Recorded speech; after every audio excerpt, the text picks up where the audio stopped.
Cover करेंगे ही।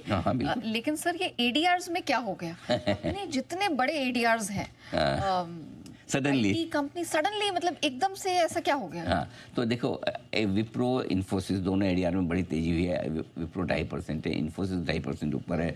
HDFC bank Reliance के ADR देखिए, ये मजबूत 3.25% एचडीएफसी बैंक का एडीआर है। रिलायंस भी इवन थोड़ा मजबूती के साथ ही बंद होता दिखा 2% के आसपास। तो पहली चीज़ तो ये ना कि ऐसे देखा जाए तो कोई एडीआर में बड़ी तेजी की वजह नहीं है। एडीआर दो तरीके से एक्शन दिखाता है। एक तो ये कि अगर आज मतलब कल जैसे कल के हमारे मार्केट में इन स्टॉक्स में बड़ी तेजी हो गई हो और उसको परसों के दिन एडीआर ने डिस्काउंट ना किया हो तो उसको फॉलो बाइंग करने की होती है नेक्स्ट डे। सपोज जैसे आज का दिन है, आज अगर हमारे एडीआर आज हमारे शेयर घट जाते हैं फॉर एग्जांपल, कल तो अमेरिका के एडीआर तो बढ़े हुए हैं, तो आज का हमारा मार्केट का एक्शन वो लेने की कोशिश करेंगे। ओके ठीक है, एक तो वो है कि आप एक्शन पीछे से लेते हैं इंडियन मार्केट से। दूसरा है क्या, इंडियन मार्केट को आप डायरेक्शन देने की कोशिश करते हैं कि पहले हम एक्शन में आते हैं और फिर तो कल ऐसा कुछ नहीं हुआ कि ये शेयर इतने बढ़े, हमारे यहाँ तो नहीं बढ़े, तो ये डायरेक्शन देने की कोशिश करें कि हम बढ़ रहे हैं। अब क्यों हम, तो इसमें दो तरीके से देखेंगे।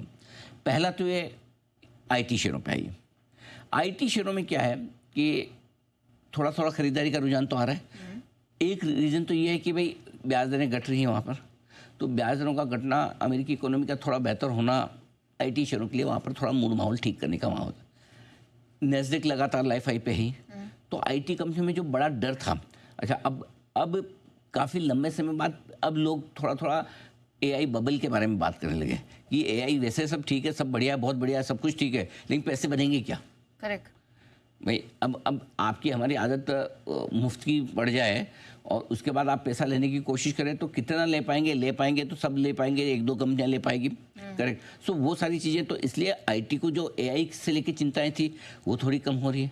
तीसरा ये कि आईटी बाद में इसलिए भी गिरे कि ट्रम्प साहब बोल रहे थे कि हम दिसंबर के बाद में 25% लगा देंगे टैक्स, जो भी जॉब बाहर वालों को दे रही हैं अमेरिकी कंपनियां, तो वो भी डर था। तो अब क्योंकि थोड़ा ट्रेड डील को लेकर तनाव कम हो रहा है, अमेरिका भारत के बीच में तनाव कम हो रहा है, वो भी मूड माहौल ठीक कर रहा है। सो आईटी शेयरों के बढ़ने का तो रीज़न दिखता है, लेकिन एचडीएफसी बैंक इसका तो एडीआर 2.5-3% बढ़े, ऐसा कुछ खास वजह है नहीं। आईसीआईसीआई बैंक तो फिर भी ठीक है कि चलो थोड़ा मजबूत हुआ है पिछले 1-2 दिनों में, चलो बढ़ जाए तो कोई बात नहीं। रिलायंस भी 1-2 दिनों से मजबूत है, हम तो 4-5 दिनों से रिलायंस पे लगातार बुलिश है, 1370 के 1360 रुपये के लेवल से। तो वहाँ समझ है सबसे सरप्राइजिंग एचडीएफसी बैंक है। सो देखते हैं, वैसे कोई खास वजह है नहीं। मुझे लगता है कि 10 दिनों के रेंज को तोड़ने की कोशिश आज एचडीएफसी बैंक कर सकता है। और एक और चीज़ बताऊँ नेहा, वो ये कि अगर गिफ्ट निफ्टी आपको 100 पॉइंट ऊपर दिख रहा है तो उसकी सबसे बड़ी वजह ये कि ये 4-5 एडीआर बहुत मजबूत है। अच्छा, अदरवाइज कोई रीजन नहीं, क्योंकि आगे हम डेटा का डिस्कशन करेंगे। डेटा ऐसे नहीं कि आज आप किसी वजह से 100 पॉइंट ऊपर खुले। सो आई थिंक एडीआर की मजबूती को गिफ्ट निफ्टी अपने अंदर लाकर एक्शन दिखाने की कोशिश कर रहा है। Enjoy, have fun. ओके, चलिए स्ट्रेंथ तो मेरा पॉइंट है बताने का कि हम तो वो महाराष्ट्र के महाभारत के संजय हैं, तो जो भी कुरुक्षेत्र में रनिंग कमेंट्री चल रही है, हाँ, वो जो चल रहा है देख के बताना।